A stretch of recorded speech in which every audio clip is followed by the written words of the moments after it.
Halo, Aman nggak? aman. Kita Masuk tunggu. Gimana? kata Mas Sofan, kata Mas Sofannya tunggu bentar juga. Dia mau balik ke rumah sekalian gitu. Oke, oke, siap. Kita sembari nunggu Mas Sofan.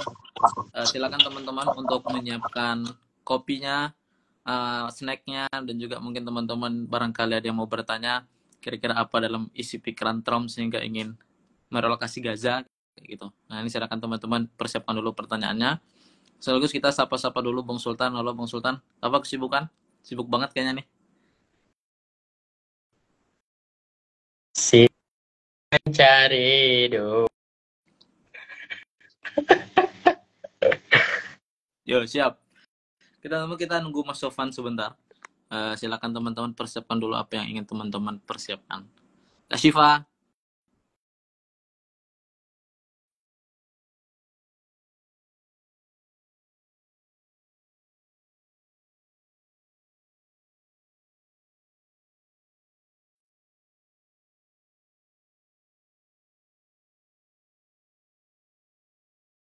Tan keterangan nggak muka aku di situ Tan?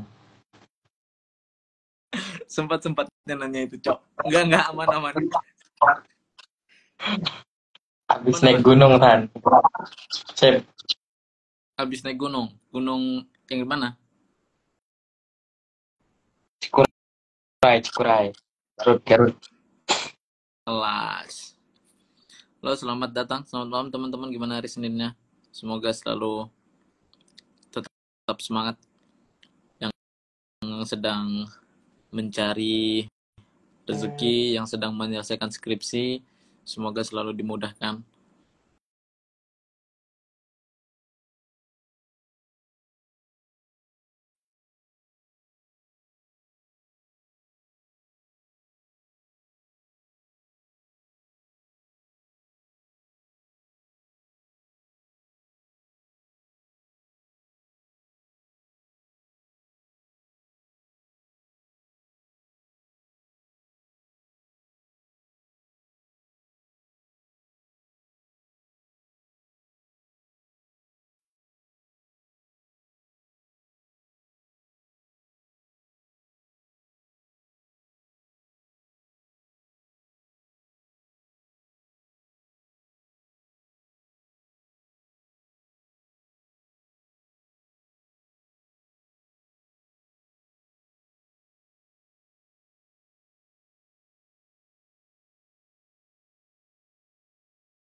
Nah, ini Mas Sofwan.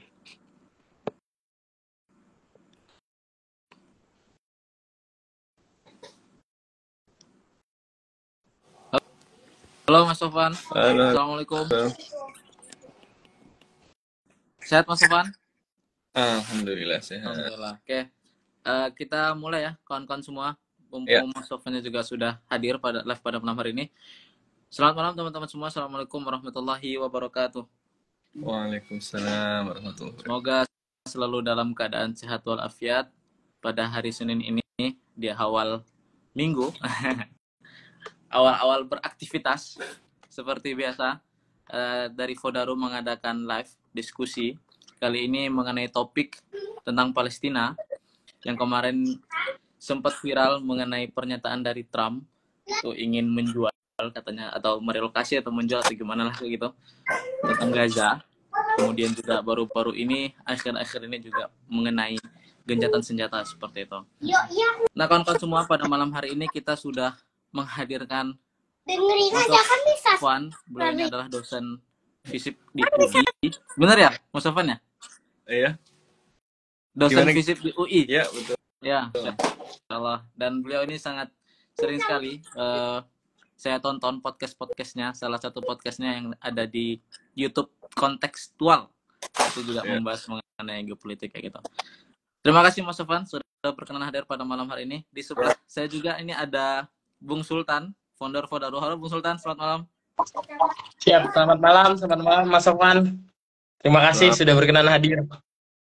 Siap. Ya, oke, Mas Sofwan, saya mulai dari pertanyaan yang pertama. Kita langsung mulai berdiskusi aja dan santai. Mas Sofwan, ini pandangan Mas Sofwan mengenai Palestina, terutama Gaza, dalam konteks geopolitik ini, mengapa Trump begitu keras untuk mendapatkan Gaza kayak gitu? Ini kira-kira apa faktor yang menyebabkan Trump ingin menjual Gaza? Ya, pertama-tama, Assalamualaikum warahmatullahi wabarakatuh. Selamat malam dan salam sejahtera rekan-rekan sekalian.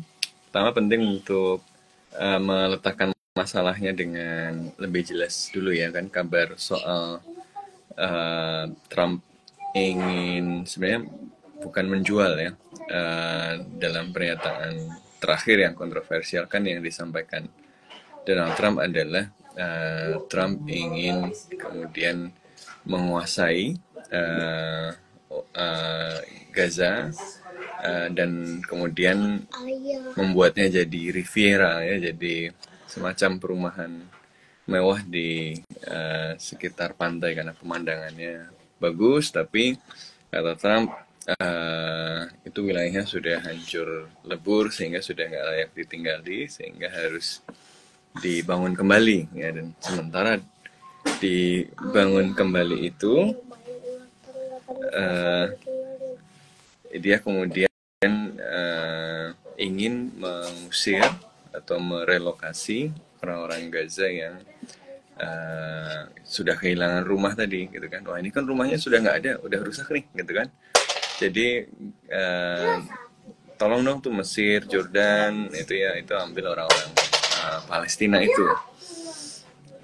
Dan dia ngomong itu di samping orang yaitu Netanyahu yang menghadirkan kerusakan sehingga membuat orang-orang itu nggak bisa kembali ke rumahnya karena rumahnya dihancurin dengan sangat brutal tadi.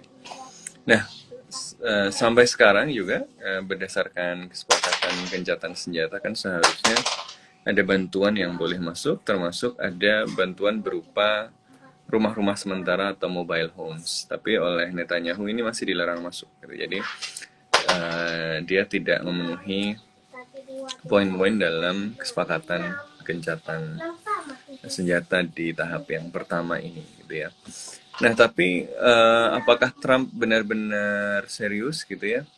Ini penting untuk dilihat dalam konteks yang lebih besar, dan tentu saja ada banyak pernyataan Trump yang kontroversial dan tidak semuanya kemudian harus diambil dalam face value ya. Kita lihat misalnya Amerika Serikat mau menganeksa, bilang mau mengambil Kanada sebagai 51st state ya kan, mau mengambil Kanada sebagai negara bagian ke-51, dia mau mengambil Greenland sebagai negara bagian, dia mendeklar Teluk Meksiko sebagai Teluk Amerika dan seterusnya gitu. Jadi memang kita harus memilah-milah mana noise nih yang sengaja dilontarkan oleh Trump dan sebenarnya apa intentnya gitu, dan apa yang sebenarnya diinginkan. Nah, saya kira yang kemudian penting untuk diperjelas adalah bahwa satu, Trump menunjukkan bahwa persoalan Palestina ini akan sangat ditentukan oleh posisi Amerika Serikat. Ini kemarin kita lihat dari 2024 itu sebenarnya sudah tercapai kesepakatan. Hamas itu sudah sepakat poin-poin dalam gencatan senjata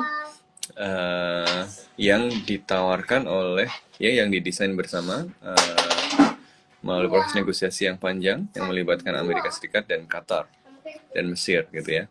Tapi yang menolak terus adalah Israel, Netanyahu. Ini kan kemarin dari pengakuan di wawancaranya Yoav Galan, yang juga terlibat tadinya sebagai menteri perangnya Netanyahu, itu kemudian dia mengatakan bahwa Netanyahu ya dan sekutu-sekutu sayap kanannya Ben Gvir ya, Itamar Ben Gvir dan Bezalel Smotrich itu yang kemudian tidak menghendaki gencatan senjata.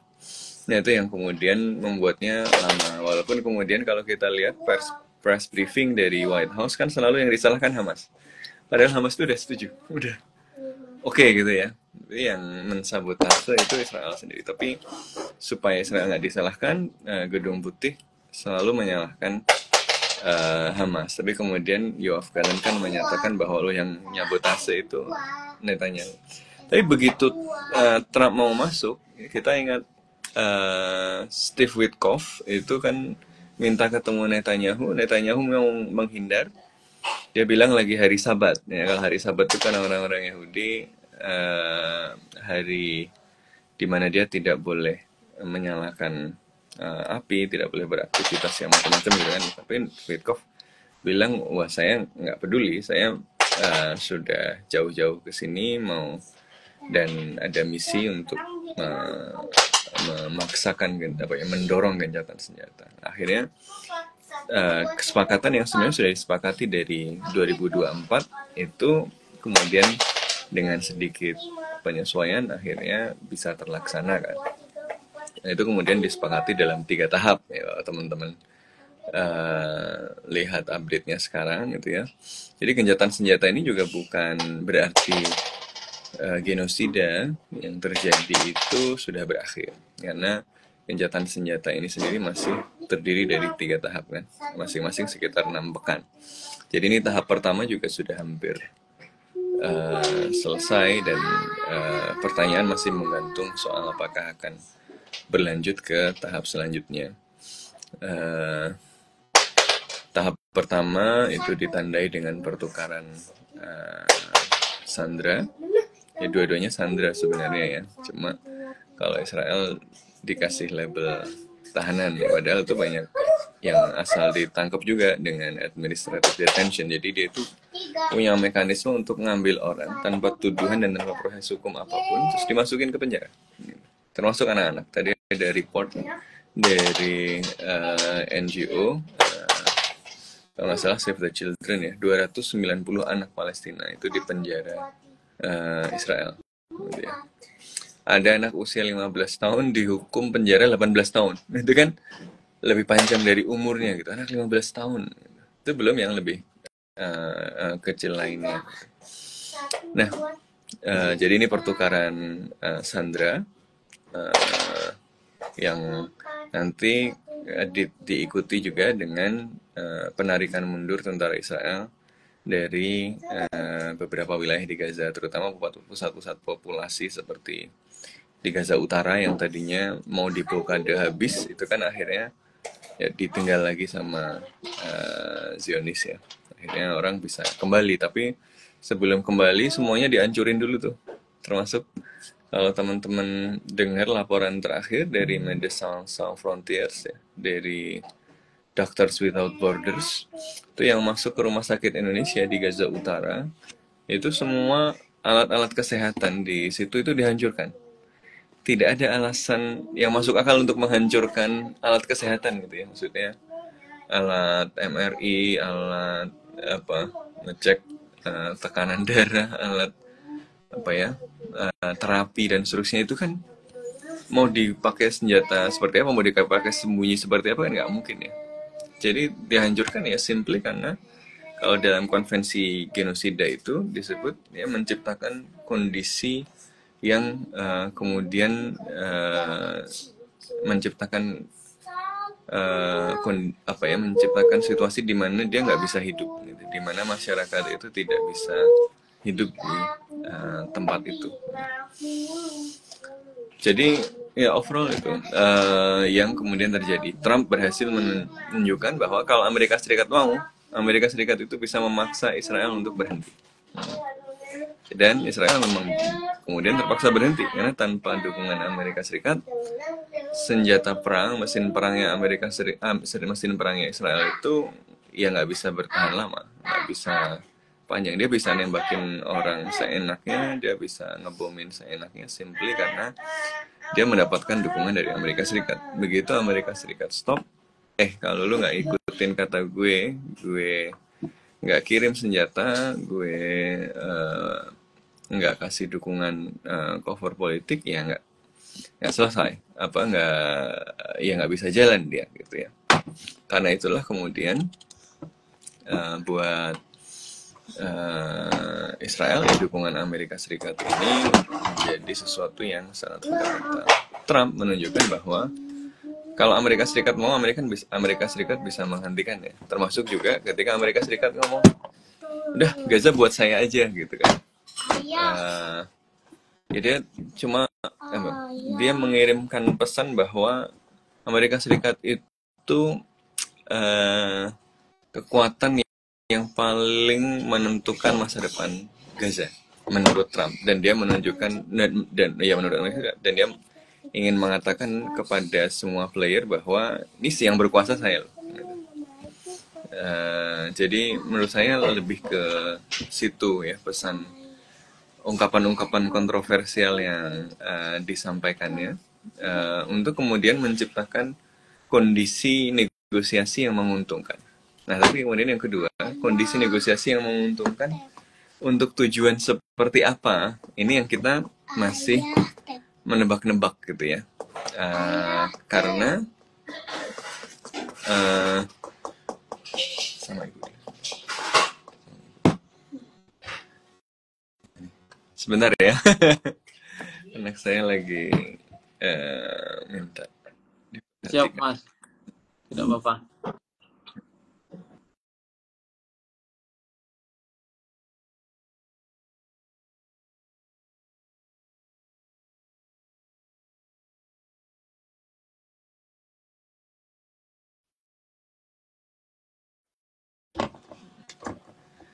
Iya, kembali lagi ke mana tadi? Oh ya, situasi negosiasi seperti apa kemudian mau dibuat oleh Donald Trump ini. Nah, ini kita masih menebak-nebaknya ya. Kita melihat bahwa Donald Trump misalnya memberikan angin kepada kelompok-kelompok sayap kanan di Israel ya, dengan mengatakan bahwa Amerika Serikat mendorong relokasi penduduk Gaza ke luar Palestina gitu ya.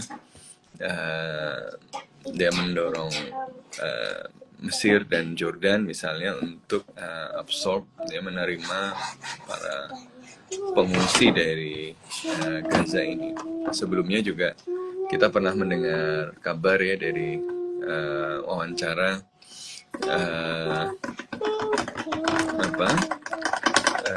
Steve Witkoff ya, yang menyebutkan bahwa ya Indonesia sempat tersebut di situ gitu, walaupun sebenarnya dalam obrolan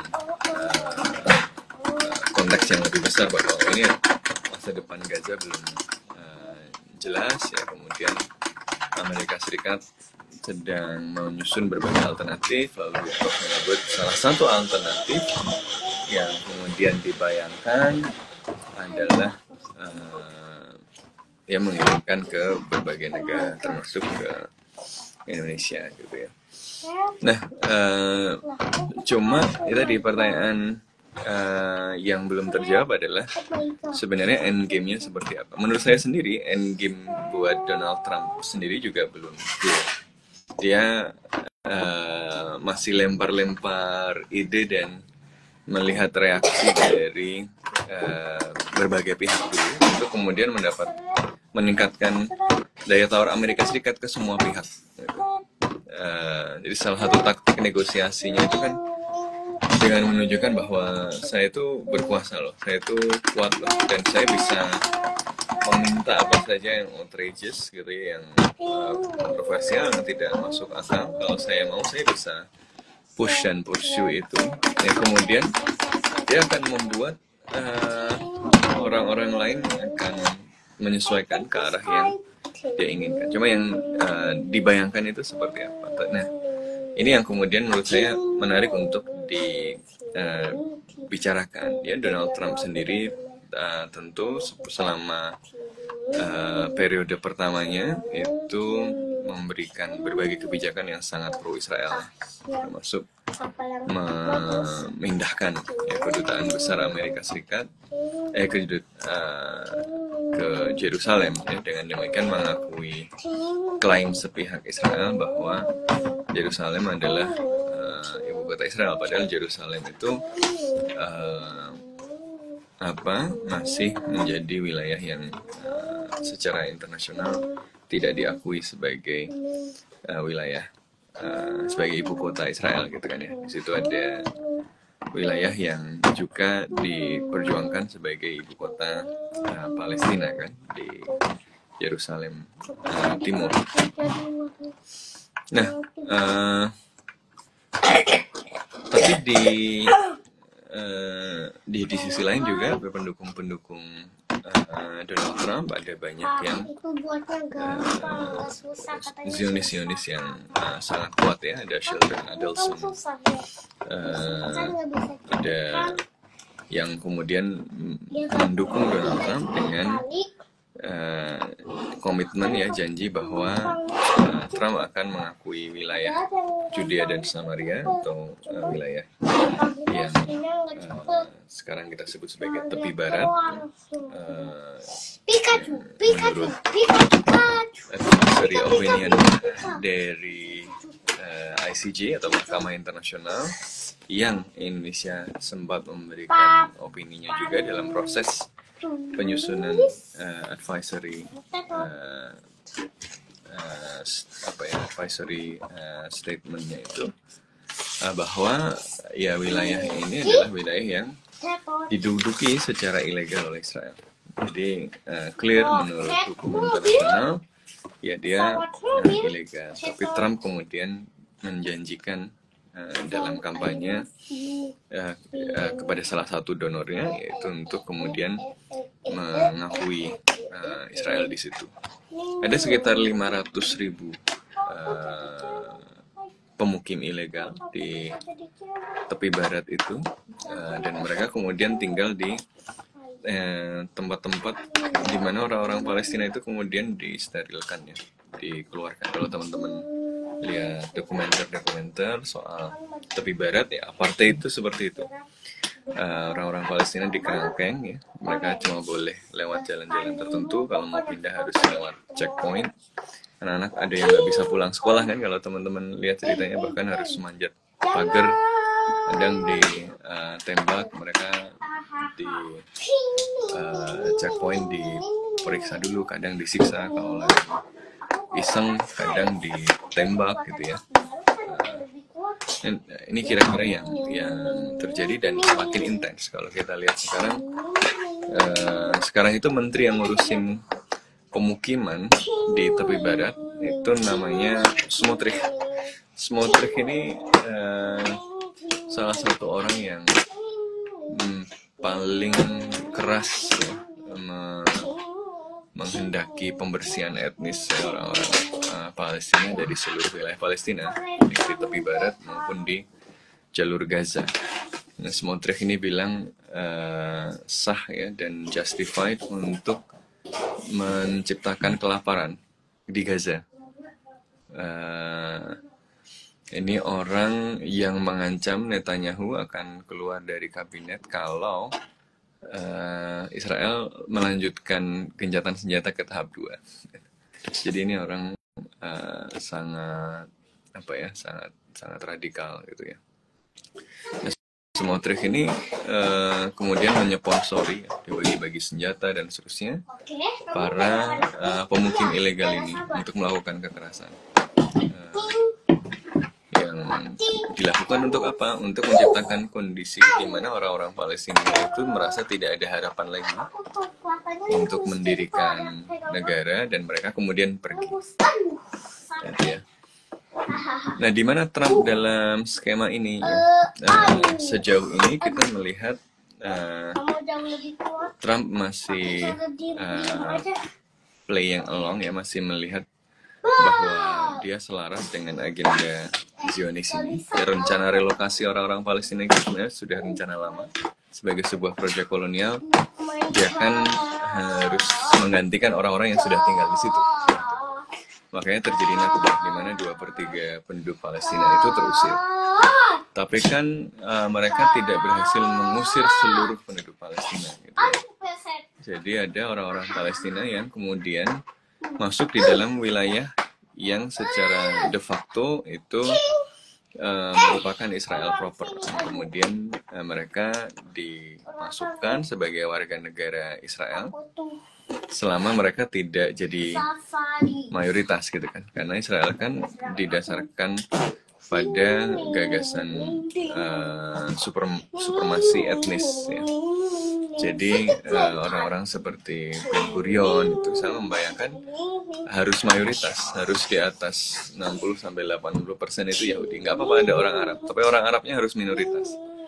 Dan sehingga karakteristiknya sebagai negara Yahudi itu tetap dominan. Dan kemudian ya warga negara yang lain itu tentu mendapatkan perlakuan sebagai mungkin tidak hanya second class gitu ya, tapi tadi apartheid tadi. Jadi ada hukum yang berlaku secara berbeda untuk kelompok yang berbeda. Karena di Yahudi sendiri juga nanti ada kelas-kelasnya kan. First classnya itu mereka yang datang dari kalangan Ashkenazi atau Yahudi kulit putih mata biru ya. Yang sebenarnya mungkin malah nggak terlalu punya ikatan dengan wilayah Palestina gitu ya, karena mereka sebenarnya berasal dari Eropa. Ini orang-orang yang paling bersemangat dengan gagasan Zionisme karena mereka kan yang dahulu sebagian menjadi korban dari kejahatan orang-orang Eropa gitu ya.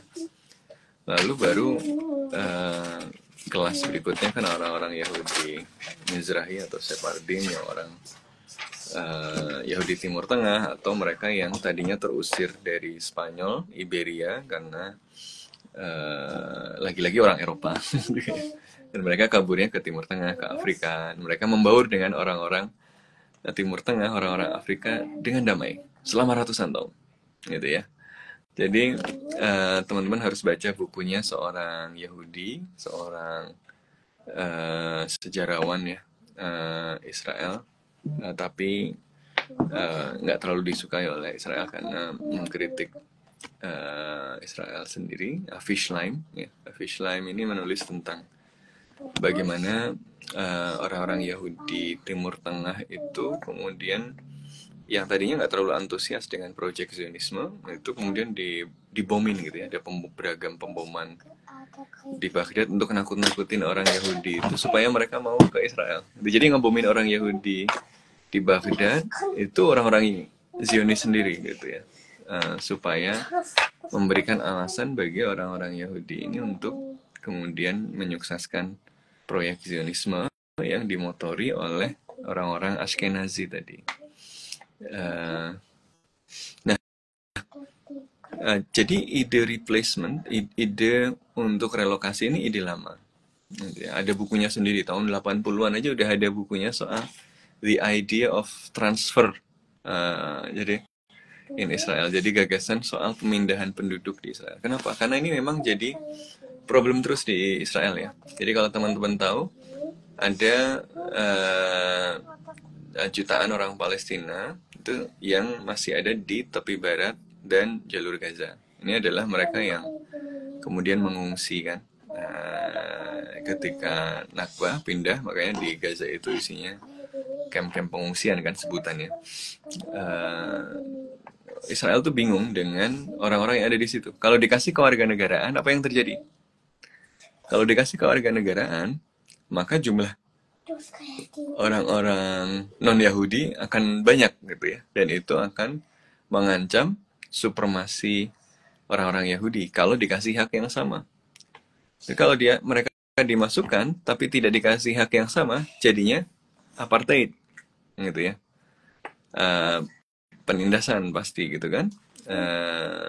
Kalau kemudian tapi kalau apa ya, maka yang paling mereka sukai adalah diilangin aja gitu. Jadi mereka nggak harus memilih dilema antara dijadikan warga negara atau kemudian diperlakukan secara formal dan official itu sebagai memang eh, dalam sistem yang apartheid tadi, karena kemudian akan mengurangi legitimasi dan klaim Israel sebagai negara demokrasi gitu kan, walaupun kita semua tahu nggak mungkin negara demokrasi perilakunya demikian gitu. Jadi eh, pilihan yang paling ideal adalah orang Palestinanya pergi gitu ya, secara, kalau bahasa yang mereka slogankan, secara sukarela.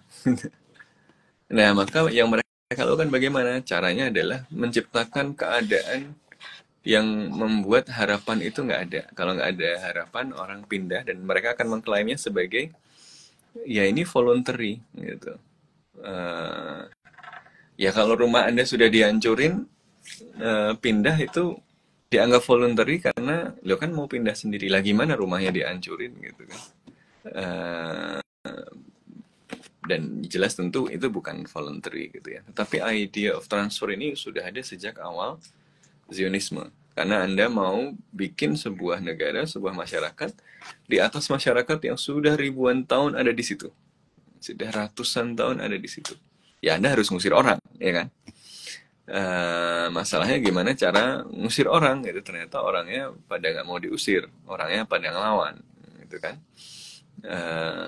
Ini yang kemudian bikin ruwet ya. Bahkan kemarin tuh kan udah dihancurin Gaza Utara sedemikian rupa, nggak ada rumahnya, udah tinggal puing-puing aja.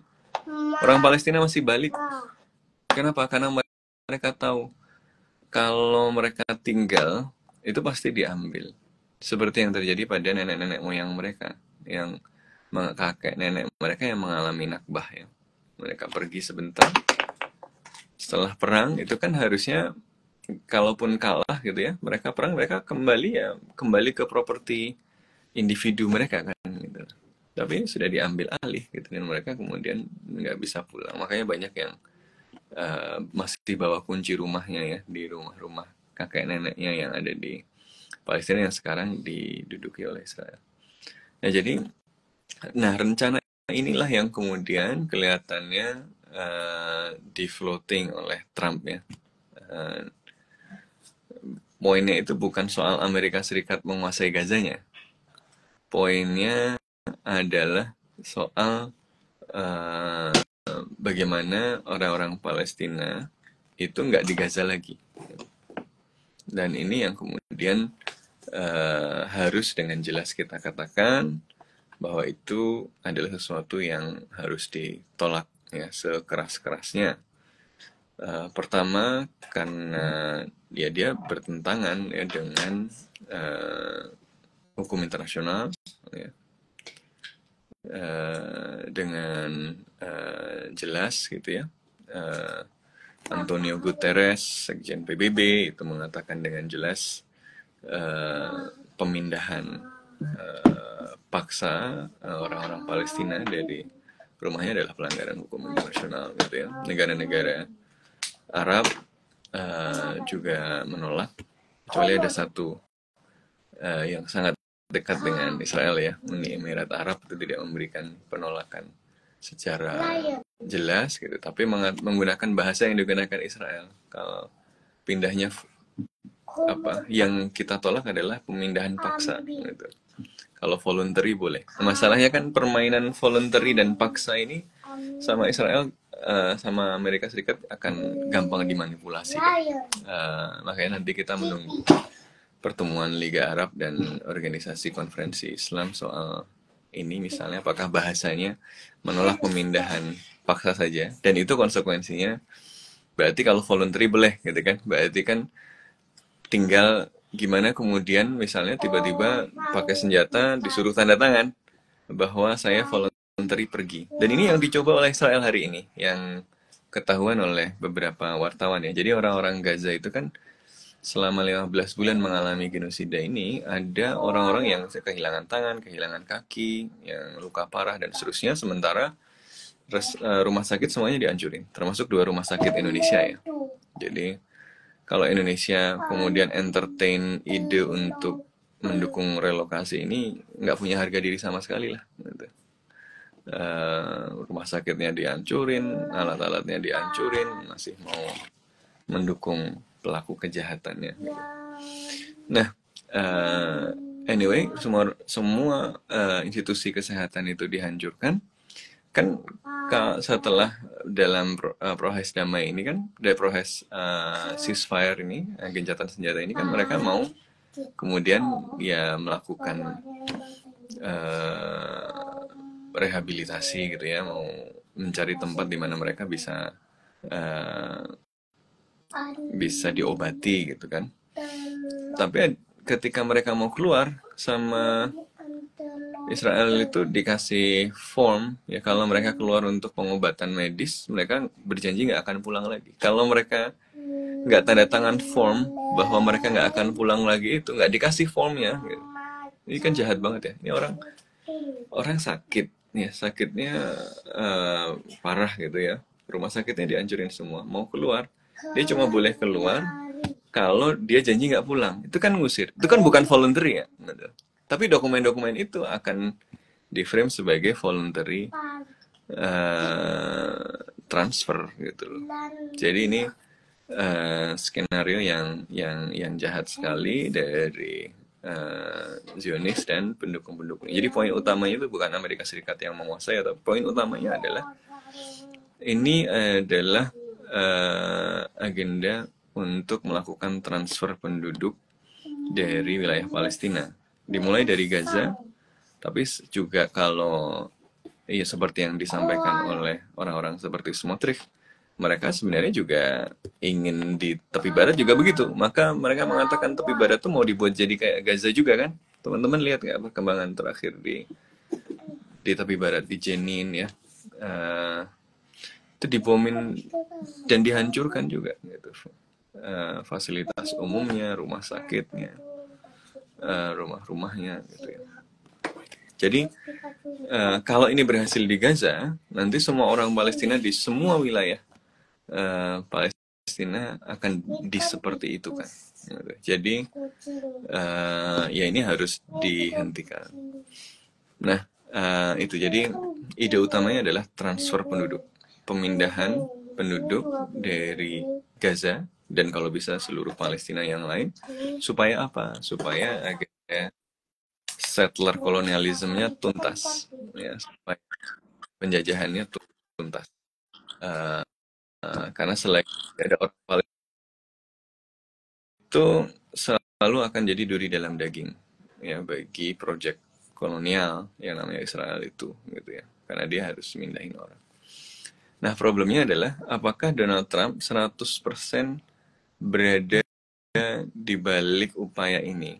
That's also an interesting question. Kenapa? Karena apa ya, Donald Trump ini kan orangnya sangat pragmatis, sangat transaksional gitu.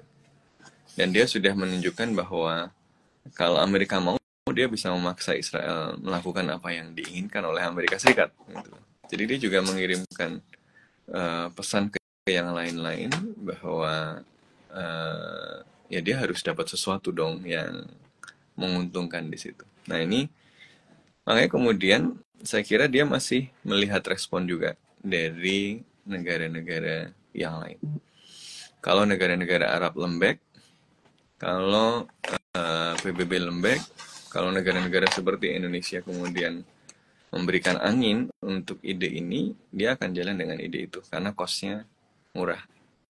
Tapi kalau resistensinya kuat, maka dia akan kemudian akan ngomong ke Netanyahu, tuh lihat tuh, gue udah ngomong kayak gini kan, ternyata responnya kayak gitu.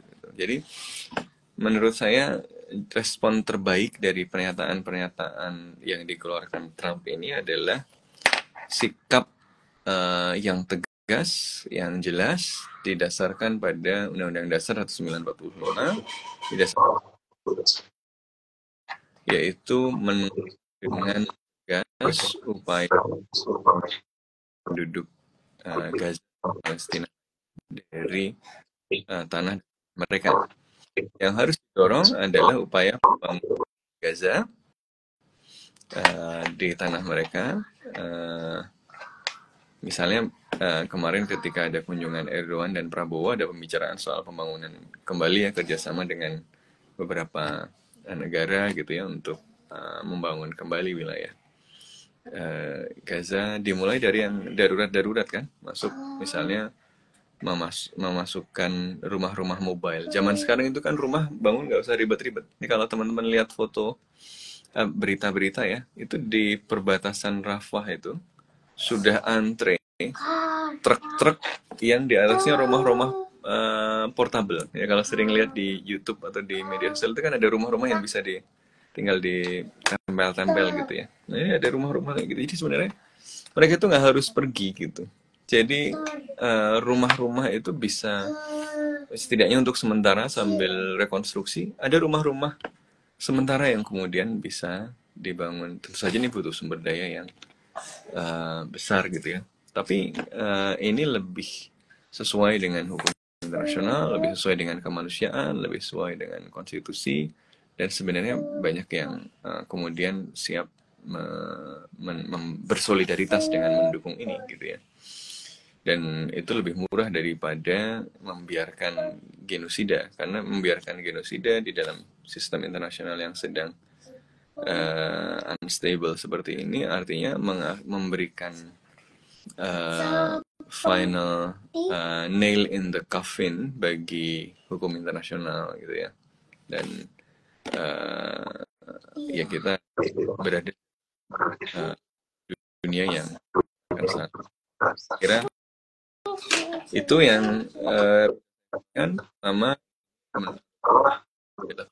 Trump bahwa saya paling penting. Kemudian kedua, Trump floating ide relokasi, yang ini sebenarnya merupakan ide lama ya, ide transfer penduduk yang lama sejak awal proyek Zionisme, karena sebagai proyek settler kolonial dia harus menggantikan yang sudah tinggal di situ. Ya, selain dibunuh, cara lainnya adalah diusir, kira-kira gitu kan. Dan mereka akan memainkannya melalui berbagai permainan bahasa seperti voluntary migration dan melalui berbagai kecurangan seperti paksaan form dan lain-lain tadi kan, menciptakan keadaan yang tidak layak hidup. Ini kan lucu sekali, Trump ngomong ide itu dengan mengatakan bahwa oh ini saya kasihan sama orang-orang Gaza, ini sudah nggak layak huni lah. Yang bikin nggak layak huni itu temen lu yang di sebelah itu duduk gitu ya, namanya Netanyahu itu. Ya kan harusnya dia yang disuruh bayar kalau perlu rumahnya diambil dulu kan buat orang yang kehilangan rumah ya nggak. Nah kemudian poin ketiga, karena dia bikin pernyataan yang intinya adalah soal relokasi, dia masih mengukur respon. Jadi sebaiknya masyarakat internasional termasuk Indonesia memberikan respon sekeras-kerasnya, setegas-tegasnya, sekuat-kuatnya bahwa relokasi transfer penduduk adalah hal yang tidak dapat diterima karena dia bertentangan dengan kemanusiaan ya. Kalau bahasa konstitusi kita bertentangan dengan pri kemanusiaan dan pri keadilan gitu ya. Jadi harus ditolak ya, karena pasti ada tuh elit-elit yang akan entertain idea bahwa oh Indonesia terima aja, nanti Amerika seneng kita dapat investasi ya kan. Dari dulu kan banyak yang begitu gitu, apalagi kita lagi butuh duit ya nggak, karena banyak proyek-proyek raksasa, duitnya nggak ada karena utangnya udah terlalu banyak, jatuh temponya gitu. Kita lagi butuh duit ya, namanya orang butuh duit kadang-kadang menjual diri ya nggak. Tapi ya semoga elit-elit kita tidak serendah itu dan menjual diri dan prinsip kita dengan mendukung gagasan relokasi yang ya sesungguhnya adalah gagasan untuk mensukseskan genosida. Saya kira itu perjuangkan Pancasila dan 1945. Siap Mas Sofwan. Oke. Ya. Luar biasa Mas Sofwan, thank you. Cuman dari semua poin-poin itu, yang penting saya kira untuk saya tanyakan lagi, yang saya dengar ya, yang saya baca beritanya, Hamas menyatakan bahwa dia nggak mau lagi, bukan nggak mau sih, maksudnya per hari ini tidak ingin memimpin Gaza gitu, setelah perang itu gitu. Nah itu kenapa gitu? Apa alasan tidak mau lagi gitu? Tidak mau lagi apa?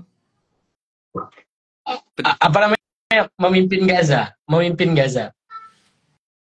Iya, ada berita yang menyatakan bahwa Hamas tidak per hari ini tidak mau lagi memimpin Gaza gitu. Nah, jadi apa output dari badai Al-Aqsa kemarin gitu? Kalau bukan penguasaan atas daratan ini sepenuh-penuhnya gitu. Nah, justru yang muncul malah berita Trump ingin merelokasi dan seterusnya. Nah, itu seperti apa, Mas? Mungkin diskusi yang bisa kita bicarakan. Saya belum mendengar kalau pernyataan Gaza tidak Hamas tidak ingin memimpin Gaza lagi. Justru kalau menurut saya Hamas menunjukkan bahwa dia masih merupakan kekuatan yang utama di Gaza dan di Palestina ya. Dan artinya dia menghendaki peran kepemimpinan di Gaza gitu ya. Makanya kan kemudian dia masih menunjukkan bahwa dia punya kekuatan, dia masih intact, ya. Batalionnya masih lengkap. Ya, kemarin teman-teman lihat pas acara pertukaran sandera itu kan dia show of force juga. Jadi dan inilah justru merupakan salah satu poin yang membuat proses ceasefire-nya ini masih belum tentu bisa berlanjut karena Hamas masih ingin relevan gitu ya, masih ingin memimpin di Gaza, sementara Israel inginnya Hamas udah nggak ada gitu ya, bubar. Idealnya malah bisa Gaza dikuasai Israel sepenuhnya, lalu dibangun settlement di situ, penduduknya dipindah gitu. Tapi bahwa kemudian ada titik-titik yang kemudian kalau negosiasi itu kan namanya masing-masing harus kemudian melakukan penyesuaian gitu ya. Dan dalam proses itu ada ide misalnya bahwa ya Hamas sebagai institusi politik memang sudah tidak diperlukan lagi kalau sebuah pemerintahan Palestina yang unified, yang bersatu, yang benar-benar merepresentasikan keinginan rakyat Palestina, bukan bonekanya Israel misalnya, itu sudah ada, gitu ya. Jadi misalnya nih skenarionya adalah Hamas bergabung dengan pemerintahan Palestina, unity government yang merepresentasikan semua faksi, dan karena itu ya sebagai sebuah entitas politik nggak perlu lagi karena ya dia sudah jadi satu dengan nama Palestina tadi gitu ya. Tapi yang kemudian masih tidak bisa dikompromikan adalah keberadaan faksi bersenjatanya gitu. Jadi kalaupun Hamas secara politik itu kemudian mengintegrasikan diri ke dalam body politik yang lebih besar, yang merupakan penyatuan dari faksi-faksi politik di Palestina. Ini kan sebenarnya juga bukan cuma karena operasi militer Israel selama 15 bulan ini gitu ya. Gagasan bahwa Hamas itu kemudian meleburkan diri dalam faksi-faksi Palestina yang lebih luas itu juga ada gitu ya, floating dari dulu juga. Kenapa ada Hamas ya simply karena kecewa pada kegagalan faksi-faksi yang sebelumnya ada gitu kan. Faksi-faksi seperti Fatah itu dianggap kemudian tunduk kepada keinginan Israel gitu kan, ketika kemudian dia tanda tangan di perjanjian Oslo yang merugikan Palestina dan tidak ditepati oleh Israel gitu lah.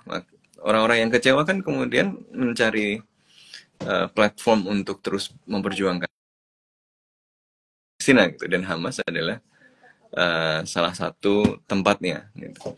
Makanya ketika kemudian kalau kemudian ada platform lain yang merepresentasikan kepentingan rakyat Palestina, bukan boneka, bukan alatnya dari penjajah, ya mereka legowo saja kan, kemudian meleburkan diri gitu, ke dalam entitas itu.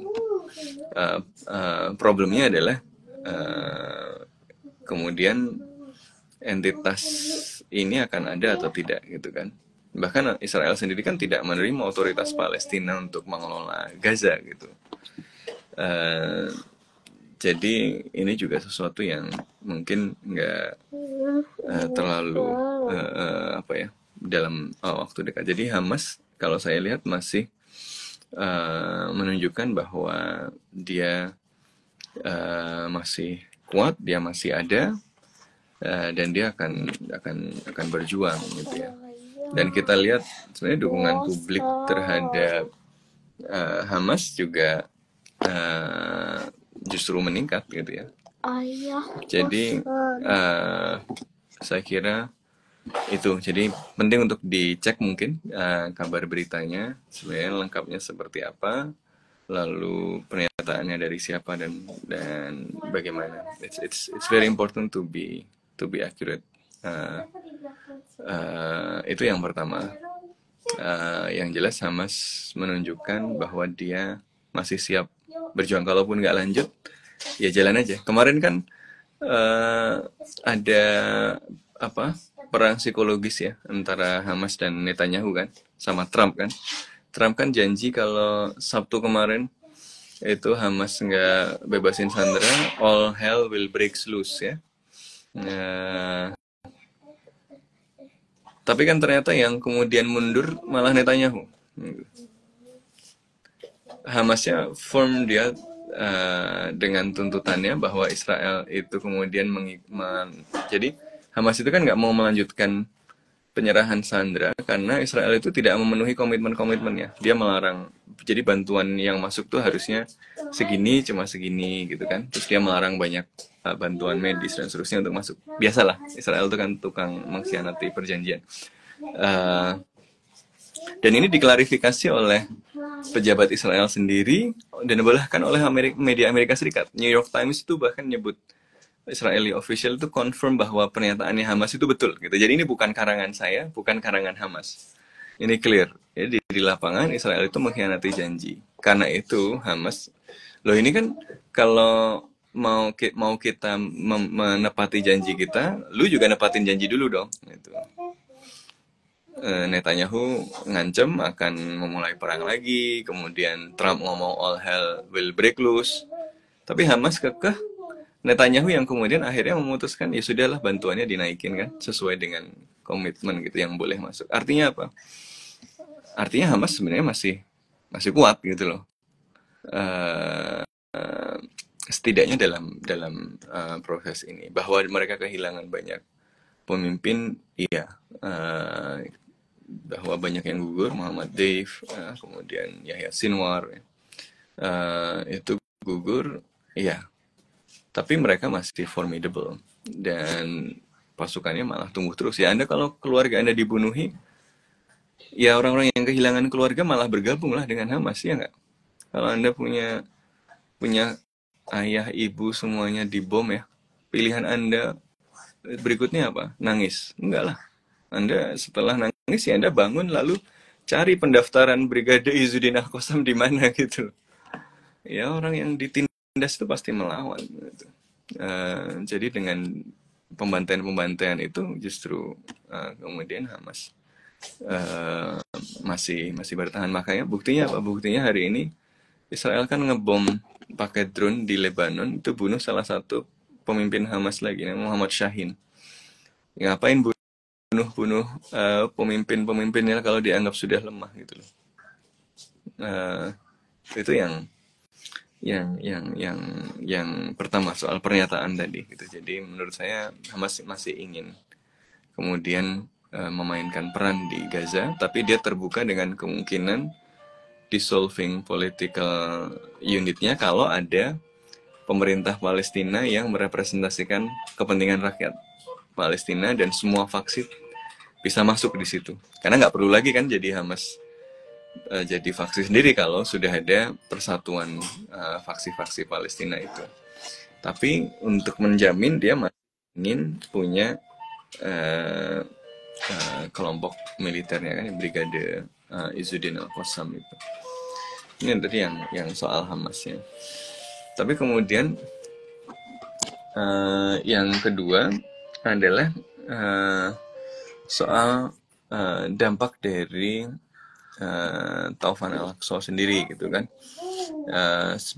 Kalau kita, teman-teman udah nonton dokumenter Al Jazeera nggak soal versi dari Izzuddin Al-Qassam ya, versi dari Hamas soal terus charger. Sorry, ini HP-nya mau mati jadi harus ngecas dulu. Siap, Mas Sofan. Begitu berdaging, alat sekali apa yang disampaikan Mas Sofan ini, benar-benar apa ya, informasi yang mungkin masyarakat tidak mendapatkan dan disampaikan. Lanjut Mas Sofan. Ya, ada nyambung ya, bentar. Sampai di mana tadi? Sampai ini dokumenter Al Jazeera. Oh iya, Al Jazeera. Jadi nyamar jadi kakek itu. Iya. Ya, judulnya What is, ya betul, yang Yahya Sinwar nyamar dan seterusnya ya. Itu what is hidden is greater gitu ya. Dia ya tujuan politiknya kan sebenarnya gini. Sebenarnya mungkin nggak dibayangkan juga sebesar ini, karena tujuan awalnya salah satunya itu kan memang pertukaran tahanannya. Jadi Israel itu kan punya ribuan tahanan. Jadi mereka itu kalau sehari-hari itu ya tinggal nangkepin orang aja gitu. Dia nangkep orang, masukin administrative detention, anak-anak ditangkepin gitu ya. Termasuk juga pemimpin politik Palestina yang macam-macam gitu ya. Nah, untuk kemudian membangun negara Palestina yang visible, itu kan mau tidak mau harus ada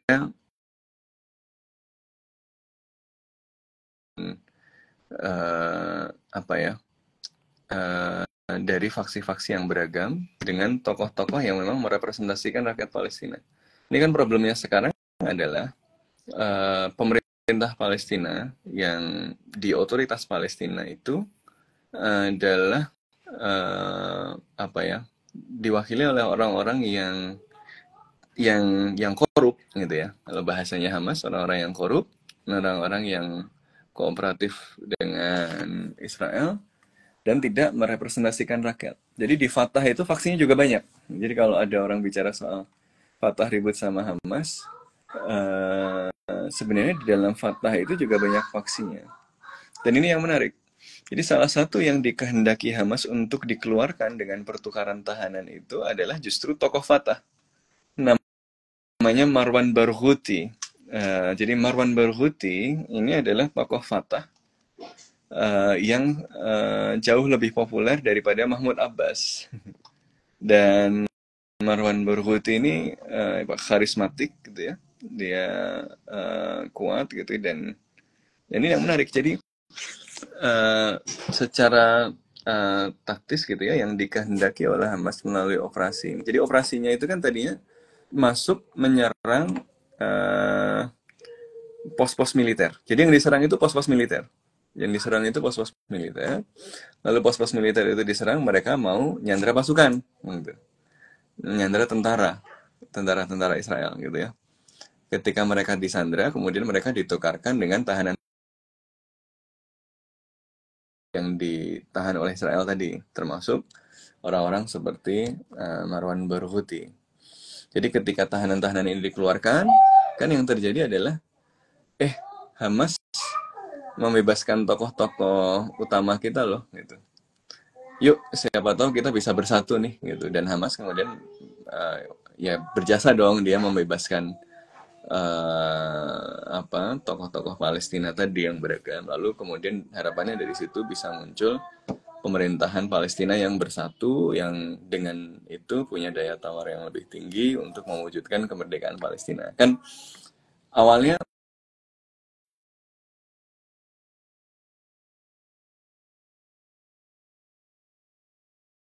operasional ya. Ternyata pos-pos militer Israel itu jatuh dengan sangat cepat. Kalau teman-teman lihat kan, sampai bisa masuk pakai para layang dan seterusnya gitu. Jadi ternyata pos-pos militer itu jatuh dengan lebih cepat sehingga kemudian mereka melengsek lebih jauh, dan ternyata kemudian pagernya juga dijebol karena di pos militernya jatuh, orang-orang pada keluar gitu. Jadi nggak cuma Hamas yang melakukan operasi kan, kemudian ada orang-orang biasa yang selama belasan tahun ditindas oleh rezim Zionis tiba-tiba keluar dari penjara gitu loh, tiba-tiba keluar dari blokade gitu loh. Makanya kan kemudian memang diakui ada beberapa kekerasan-kekerasan gitu. Ya namanya orang ditindas 17 tahun, ditembakin gitu ya. Dulu ada Peace March yang di dekat perbatasan itu banyak reportnya kan, snipernya asal nembakin banyak-banyakan nembakin lutut gitu. Buat catat. Ya, dengan perlakuan seperti itu kan, ketika tiba-tiba orang biasa dengar pos-pos militer ini jatuh, ya mereka datanglah gitu, nyebrang. Dan kemudian ya namanya manusia ya kadang tidak terkendali gitu. Tapi kalau versi Hamas sendiri kan, yang di dalam operasinya Hamas sendiri sebenarnya disiplin gitu. Jadi mereka cuma datang ngambil tentara-tentara itu untuk jadi sandera, yang kemudian dibawa pulang ke Gaza supaya apa? Untuk dipertukarkan tadi dengan tokoh-tokoh yang ditahan di penjara-penjara Israel. Karena di penjara-penjara Israel itu kan notorious isinya penyiksaan macam-macam. Teman-teman lihat nggak foto-foto tokoh orang-orang yang baru dikeluarkan dari penjaranya Israel? Brutal sekali itu, bekas-bekas penyiksaan dan seterusnya, itu luar biasa.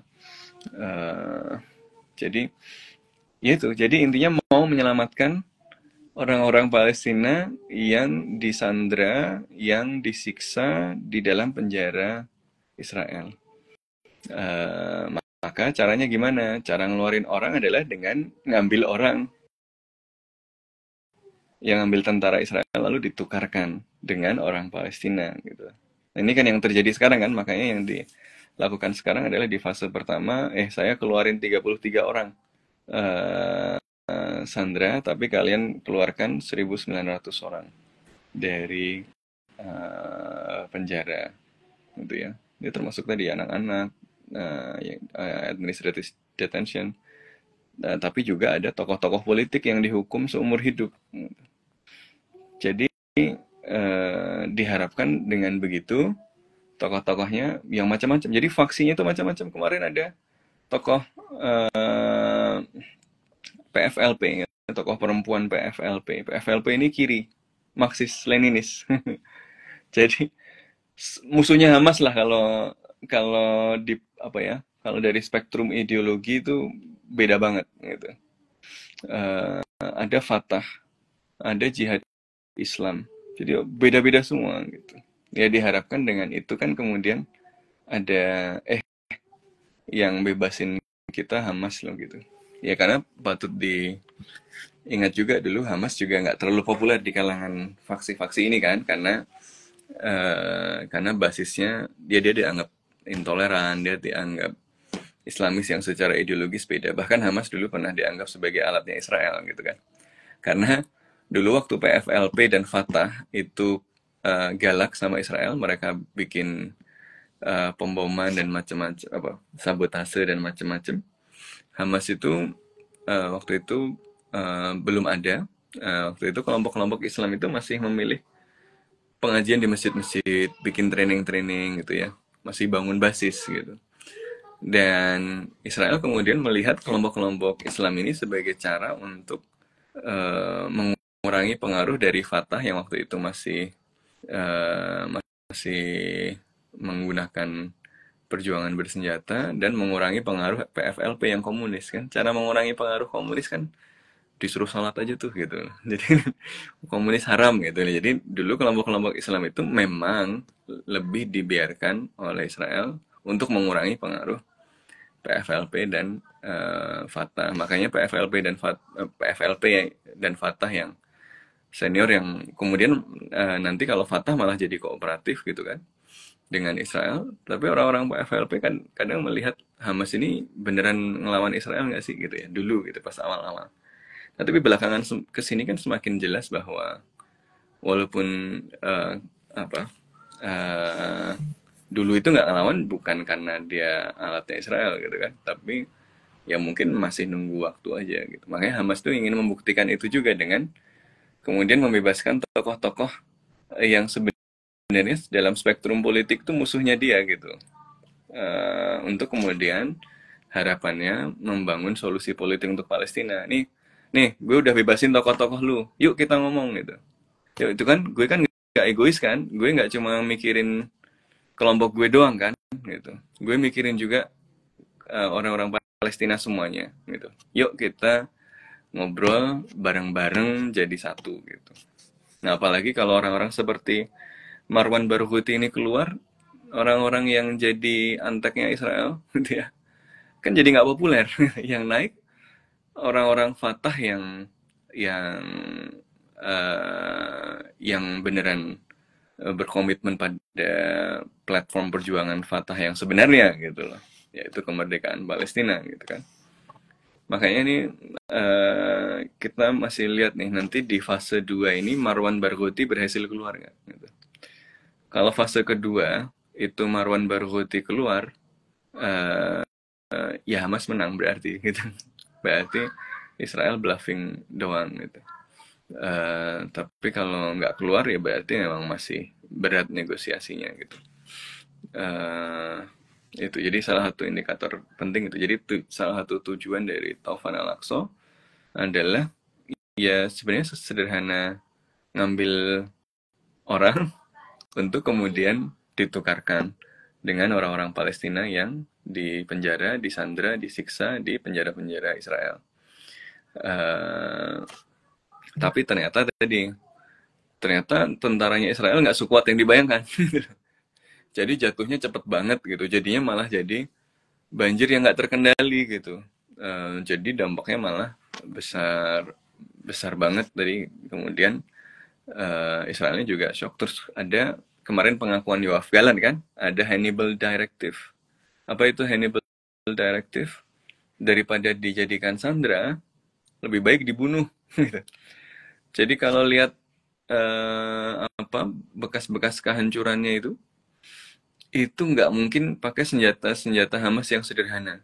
Itu pasti pakai alat-alat penghancur yang lebih berat gitu loh. Itu militernya Israel yang bisa melakukan kehancuran sebesar itu. Jadi dari korban-korban 7 Oktober itu banyak juga yang sebenarnya justru menjadi korban dari Hannibal Directive ini.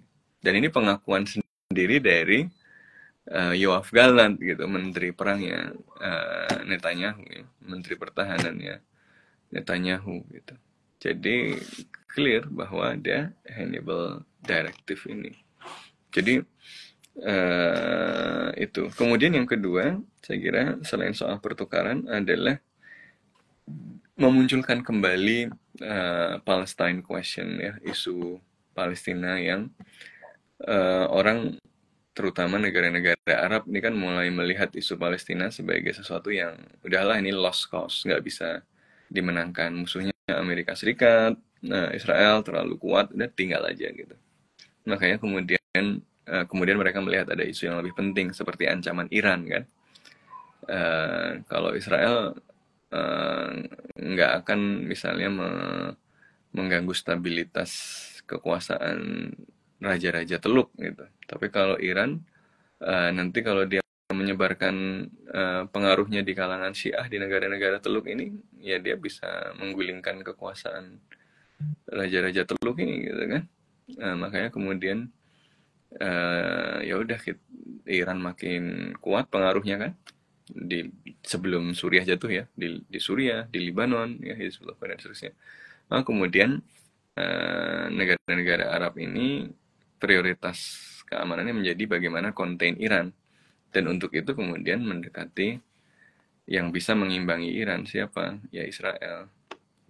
Dan kemudian ya dapat dukungan dari Amerika Serikat gitu kan. Nah, dalam konteks yang demikian, serangan kemarin itu kan mengingatkan bahwa masih ada kita loh, gitu. Kita jangan dilupakan gitu. Dan ini kemudian berdampak pada tadi, karena kemudian orang-orang Arab tadi sudah meninggalkan Palestina, kemudian kan kita lihat negara-negara Arab mulai ada yang bikin perjanjian normalisasi kan dengan Israel, di Abrahamic Accord ya. Kalau kita ingat, Indonesia bahkan juga didorong untuk gabung kan. Indonesia itu dijanjikan 1 miliar US dollars kalau mau ikut tanda tangan Abraham Accord. Gitu. Itu jadi harga diri negara kita itu dihargai 1 miliar US dollars. Gitu. Yang belum tentu jadi juga gitu ya, namanya janji. Ya nanti udah tanda tangan pun mungkin nggak dicairkan karena ketahuan bahwa kita murah gitu. Orang murah itu nggak ada harganya. Nanti dibohongin ya dibohongin terus gitu loh. Maaf Mas Sofwan, dan mungkin karena kita punya hutang juga dan jatuh Iya. tempo. Jadi nggak ada harga diri. Jadi harga diri kita itu berapa? Ya, semoga kita nggak kayak gitulah ya. Ya anyway, kemudian tadi karena ada tadi kan semakin tenggelam perjuangan Palestina, maka peristiwa ini kan mengingatkan lagi dan kemudian menciptakan kondisi negara-negara Arab ya nggak bisa untuk dengan seenaknya melakukan normalisasi kan gitu. Justifikasi untuk normalisasi nggak masuk akal lagi gitu. Masa iya normalisasi dengan pembantai saudara-saudara sendiri dengan video yang jelas, dengan ini yang jelas dan seterusnya. Jadi saya kira itu gitu ya. Yang pertama, tujuan taktisnya adalah ngambil sandera untuk membebaskan orang-orang Palestina yang disiksa di penjara-penjara Israel. Dan yang kedua adalah dan dari situ harapannya bisa lebih jauh lagi kan, mengeratkan hubungan antara faksi-faksi di Palestina gitu, karena semuanya kemudian jadi ditolong sama Hamas gitu. Di Hamas bisa mendorong rekonsiliasi nasional. Kemudian yang kedua adalah di level internasional menghentikan proyek normalisasi yang Zionis ini. Oke, ya. Ya sejauh ini masih lihat gitu ini. Iya. Oke, thank you Mas. Tadi yang soal berita Hamas itu maksudnya tadi Hamas menyerahkan kepada otoritas Palestina gitu. Secara lengkapnya tadi sudah dijelaskan. Kalau dia menyerah itu sih memang nggak mungkin kan, maksudnya akan jadi sia-sia perjuangan selama ini gitu. Yes, jadi idenya adalah ya udah, kita secara politik nggak perlu kalau sudah ada otoritas Palestina yang representatif. Yang kita ada itu karena antek-antek gitu kan. Kalau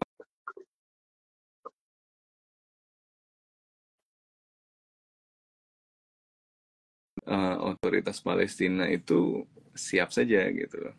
Gitu. Jadi betul poinnya seperti itu. Oke, siap. Terima kasih Mas Sofwan. Ini mungkin karena kita udah jam 21.17 dan sekitar 15 menit lagi kita bakalan selesai live ini. Terakhir Mas Sofwan, mungkin apa standing point untuk Indonesia dalam melihat situasi geopolitik seperti ini, terutama di apa yang terjadi di Gaza dan pernyataan tentang Trump trilateral ingin mengurangi efisiensi anggaran pertahanan bersama Cina dan Rusia sekitar 50% dan lain-lain. Itu seperti apa seharusnya kita pemerintah Indonesia, terutama juga mahasiswa Indonesia melihat apa yang terjadi di situasi geopolitik sekarang. Kemudian juga mungkin langsung ke closing statement dari Mas Sofwan. Monggo Mas Sofwan. Terima kasih. Pertama, kita berada di titik sejarah yang penting, gitu ya. Kalau secara umum itu kan ada dua periode sejarah yang terjadi bergantian, gitu ya. Periode panjang stabilitas dan periode pendek perubahan yang sangat cepat. Namanya critical junctures, gitu ya. Nah, kita ini berada dalam periode critical juncture. Stabilitas yang panjang itu tiba-tiba berubah dengan cepat. Kita lihat misalnya kemarin satu puluhan tahun berkuasa tiba-tiba jatuh dalam hitungan hari, ya nggak? Kita menyaksikan gejala-gejala transisi ini kan dengan sangat cepat, gitu ya, konflik Amerika Serikat dan Tiongkok, Rusia, Ukraina dan seterusnya. Jadi ini sedang kalibrasi keseimbangan baru. Ini adalah fenomena ya karena ada perubahan di dalam sistem internasional, ya kan. Rise of China itu membuat dominasi Amerika Serikat tidak seperti dalam periode pasca Perang Dingin, gitu. Dan karena itu kemudian ada penyesuaian-penyesuaian di antara negara-negara besar ini yang kemudian dinegosiasikan, gitu ya. Sepanjang sejarah, negosiasi-negosiasi ini berisiko memunculkan instabilitas. Ada yang namanya hegemonic war, atau setidaknya hegemonic crisis, ya. Ketika terjadi pergeseran di dalam sistem internasional, ada negosiasi ulang sistem yang baru, dan seringkali kan kekuatan lama dan kekuatan baru nggak bisa sepakat, gitu kan. Kalau kekuatan lama dan baru nggak bisa sepakat, apa yang terjadi? Hegemonic war ya perang dunia pertama, perang dunia kedua, gitu ya.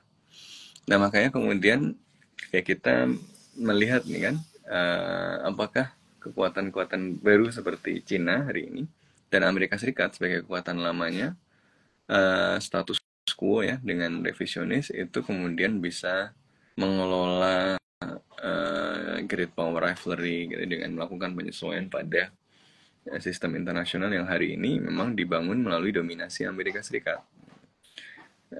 Kalau nggak bisa ya jadi konflik.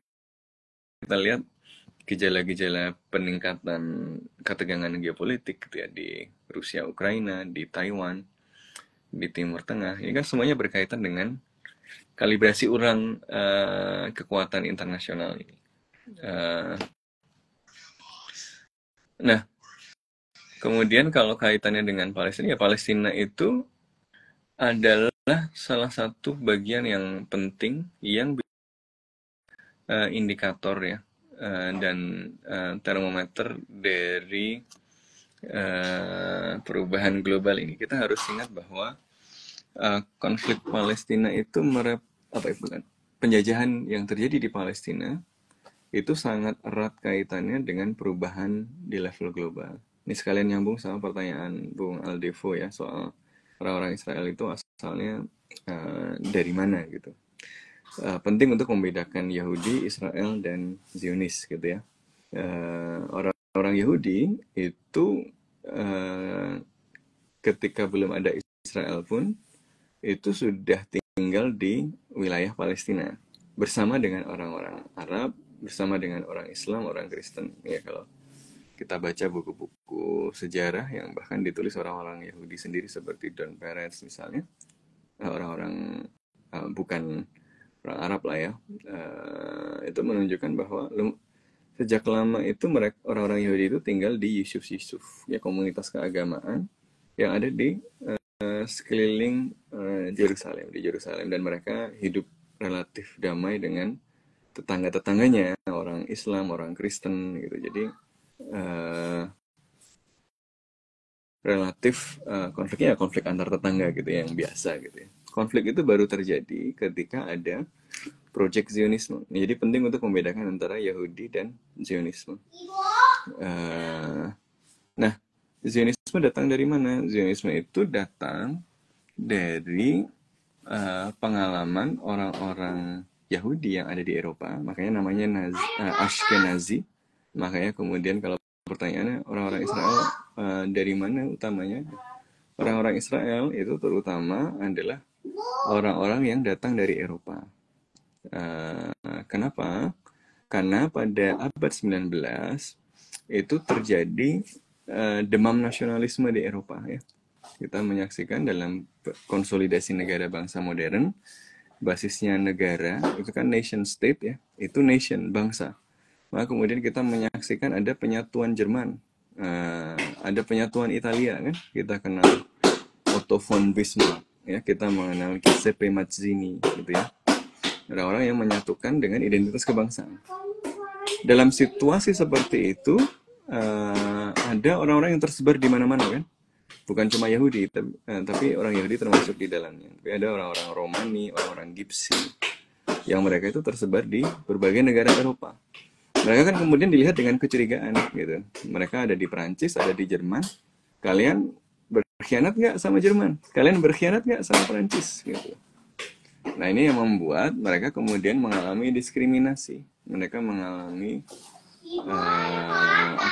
diragukan nasionalismenya gitu kan ya, oleh orang Perancis, oleh orang Jerman, oleh orang Inggris dan seterusnya di Eropa. Gitu. Situasi yang berbeda terjadi di Timur Tengah gitu. Makanya harus baca bukunya Avi Shlaim, orang Yahudi sendiri, dan menceritakan pengalaman orang-orang Yahudi di Timur Tengah yang berbeda dengan pengalaman orang-orang Yahudi di Eropa. Ya, orang Eropa memang karena dia kemudian membangun sistem internasional basisnya kolonialisme, rasis. Karena rasis, dia jahat sama semua orang yang bukan orang kulit putih gitu kan. Salah satu korbannya adalah Yahudi. Nah, orang Yahudi karena ditindas di Eropa, makanya ada namanya pogroms. Ini orang-orang Yahudi di Eropa Timur, di Rusia itu dibantai. Kenapa? Karena Rusia kan ketinggalan tuh di Eropa, dia mau melakukan industrialisasi, ada banyak proyek gagal. Ini ada banyak proyek ambisius gagal, kan harus nyalain orang. Makanya hati-hati kalau kita punya banyak proyek ambisius ya nggak? Gagal nanti ndasmu terus gitu. Jadi ada banyak proyek gagal, yang disalahkan siapa? Ya salah satunya adalah orang-orang Yahudi kan. Makanya kemudian ada protokol of the learned elders of Zion. Nah itu adalah sesuatu yang sebenarnya difabrikasi, ya dibuat oleh orang Rusia gitu ya, oleh penguasa Rusia untuk nyalahin Yahudi gitu. Yang kemudian orang-orang Yahudi ini dibantai lah gitu di Eropa. Orang-orang Yahudi ini dibantai di Eropa, disiksa di Eropa, maka mereka kemudian mikir caranya selamat gimana. Nah, mereka kemudian justru menginternalisasikan cara berpikir para penjajah itu, cara berpikir orang-orang yang menindas mereka. Karena negara berdasarkan bangsa, berdasarkan identitas kebangsaan yang sempit ya, berdasarkan darah tadi itu lagi populer tadi kan, Italia Irredenta, Jerman untuk orang Jerman gitu kan. Maka kemudian ada orang namanya Theodor Herzl, yaitu nulis Der Judenstaat, negara Yahudi. Orang Yahudi juga harus punya negara sendiri gitu kan. Jadi pertanyaannya kemudian di mana? Sempat ada ide Argentina gitu ya. Inggris sempat usul di Afrika dan seterusnya, tapi ya yang bisa memobilisasi orang yang macam-macam itu ya kemudian alasan keagamaan kan. Makanya kemudian di Palestina gitu. Problemnya adalah Palestina udah ada orang. Nah ini yang kemudian karena itu kemudian dia harus jual ke Inggris bahwa Inggris, kami ditaruh aja di Palestina, kami akan membantu Anda untuk tetap menguasai wilayah itu gitu. Jadi Inggris kemudian akhirnya mendukung proyek Zionisme karena selaras dengan kepentingan kolonialismenya Inggris, imperialismenya Inggris gitu. Bayangkan kalau Arab yang besar itu bersatu, Inggris kan nggak bisa dapat minyak murah. Inggris nggak bisa dapat jalur perdagangan yang penting di Hormuz. Gitu.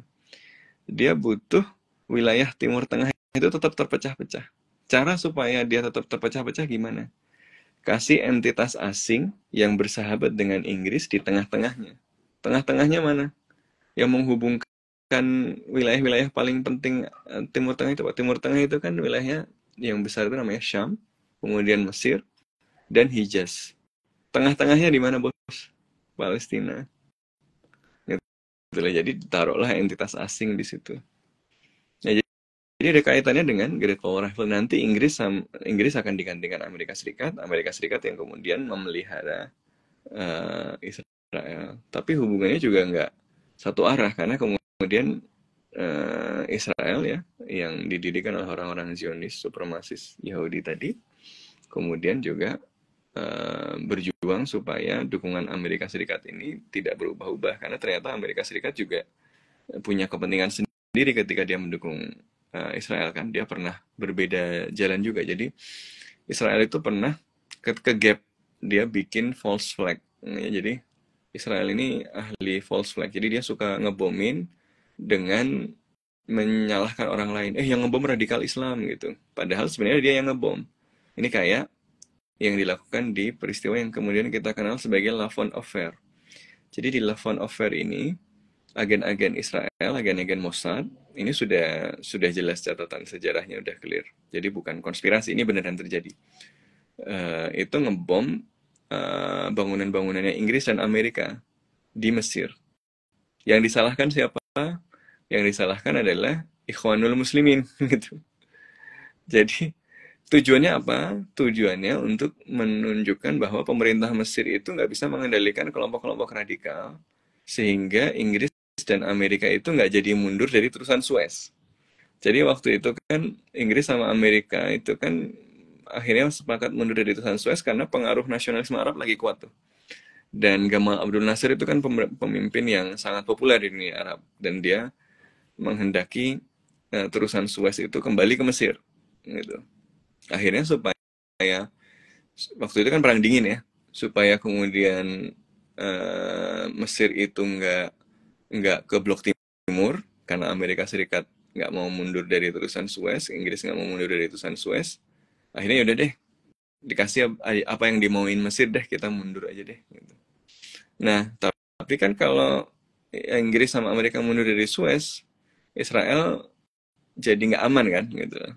Jadi caranya Israel adalah dia mau mengadu domba nih. Dia mau bilang bahwa Mesir itu nggak bisa diandalkan karena ada kelompok teroris namanya Ikhwanul Muslimin, itu ngebom instalasi-instalasinya Amerika Serikat dan Inggris. Celakanya atau untungnya, Mesir kemudian berhasil menangkap agen-agen Mossad ini. Jadi adalah Israel gitu. Amerika marah dong gitu. Lu kita belain gitu ya, ternyata ngebomin gue gitu. Nah, hubungannya sempat memburuk gitu ya. Inilah yang kemudian nanti membuat orang-orang Zionis yang ada di Amerika Serikat kemudian mendirikan kelompok lobby Zionis yang tugasnya apa? Menjamin dukungan Amerika Serikat terhadap Israel. Caranya gimana? Caranya adalah dengan beli politisi-politisi itu sejak mereka masih culun-culun gitu ya. Kan politisi nggak langsung jadi elit tuh. Mereka kan mulai dari politisi kecil-kecilan dulu kan. Waktu masih kecil-kecilan kan mereka susah dapat duit. Jadi sama organisasi lobby ini dikasih duit gitu kan. Sampai kemudian mereka jadi besar sampai jadi presiden. Kalau mereka udah jadi besar, utangnya banyak gitu kan sama lobby Zionis ini, sehingga mereka kemudian kebijakannya bisa didikte gitu. Jadi hubungannya juga dua arah gitu. Amerika Serikat punya kepentingan imperialistik di kawasan untuk menjamin kepentingan Amerika Serikat di kawasan. Zionis juga mendistorsi pembuatan kebijakan di Amerika Serikat dengan mencengkeram politisi-politisinya dengan apa, invest ke politisi-politisi itu. Nah, kaitannya kemudian dengan posisi Indonesia adalah ya ini dalam situasi politik internasional yang tidak stabil semacam ini, ya Indonesia kemudian harus tidak boleh hanya diam gitu ya. Kita harus kemudian menjadi pemain aktif yang hadir dan berupaya mewujudkan amanat konstitusi kita untuk dunia yang kalau dalam bahasa konstitusi kita adalah turut serta mewujudkan eh, apa Perdamaian dunia. Mewujudkan ketertiban dunia berdasarkan Ketertiban dunia. berdasarkan kemerdekaan, perdamaian abadi, dan keadilan sosial. Keadilan sosial. Ini prinsip-prinsip tata dunia yang kemudian harus kita perjuangkan dalam dunia yang semakin tidak stabil ini. Dan kita harus ingat bahwa ketika kita punya panduan, ketika kita punya arah yang jelas, yang diperjuangkan tadi, itulah kita punya keputusan strategis yang kemudian bisa membuat kita mengubah dunia. Ingat Soekarno tahun 1928 itu 1929 itu masuk penjara karena dia pidato, dia masuk penjara yang kemudian nanti disidang kemudian disebut Indonesia menggugat itu ya. Itu salah satu tuduhannya selain subversi adalah menyebarkan kabar bohong. Kabar bohongnya karena Soekarno itu pidato di Jogja, bicara soal ya katakanlah wahai kaum imperialis, ya, bahwa ketika Samudra Pasifik itu merah karena darah, ya, dan bumi di sekitarnya itu bergetar karena dinamit, pada saat itulah Indonesia merdeka. Dia bicara soal perubahan global yang gejalanya adalah tadi hegemonic war, gitu kan? Hegemonic war yang mewujud dalam bentuk perang Pasifik. Tapi dia tidak cuma memprediksi ada perubahan global, dia juga memberikan arah bahwa perubahan global ini nggak boleh didiemin aja. Kita harus ikut aktif membentuk perubahan global ini. Dengan adanya perubahan global ini, kita jangan menjadi objek penderita, tapi menjadi aktor yang aktif. Makanya kita akan merdeka pada saat terjadi perubahan global yang membuat titik merah karena darah. Indonesia nggak boleh cuma nonton, harus aktif. Dalam konteks inilah kita juga yang Indonesia tidak boleh hanya menjadi objek penderita, dan itu hanya bisa dilakukan kalau kita berpikir strategis. Kita hanya bisa berpikir strategis kalau kita punya nilai-nilai yang kita jadikan panduan. Dan nilai-nilai itu apa? Nilai-nilai itu adalah nilai-nilai yang diletakkan dalam konstitusi kita, kan? Ketertiban dunia berdasarkan kemerdekaan, ya, kemudian perdamaian abadi dan keadilan sosial. Dan karena itu dalam menyikapi berbagai ini harus jadi panduan. Nggak boleh cuma mikir jangka pendek. Nggak boleh cuma, ini saya nggak punya duit, kalau saya dukung relokasi saya dapat duit, gitu. Itu murah, dan itu yang kalau Soekarno berpikir begitu, Indonesia nggak merdeka-merdeka. Belum merdeka. Nggak merdeka. Jadi mari kita jangan khianati para founding leaders kita dengan menjual konstitusi, dengan menjual harga diri bangsa, dengan kepentingan jangka pendek. Bahkan kepentingan jangka pendek tadi kan belum tentu beneran terwujud juga, gitu ya. Dan kemudian dalam jangka panjang secara strategis juga akan merugikan. Kalau negara-negara yang sedang berkompetisi ini kemudian melihat Indonesia sebagai negara yang dibeli dengan murah, ya kita cuma akan jadi ini nggak bisa dipegang komitmennya, ini bisa dibeli, gitu. Ya, kita akan jadi korban dari politik global. So, don't be stupid, dan don't be stupid itu artinya gini, orang yang kemudian mengkhianati prinsip itu sebenarnya sedang membodohi diri sendiri. Dan Indonesia konsisten dengan semangat anti penjajahan, Indonesia konsisten dengan visi jangka panjang untuk mewujudkan ketertiban dunia berdasarkan kemerdekaan, perdamaian abadi, dan keadilan sosial. Dan itu artinya jelas, gitu ya, secara aktif mendorong sistem internasional yang lebih adil, dan salah satu wujudnya adalah mendukung kemerdekaan Palestina. Siap.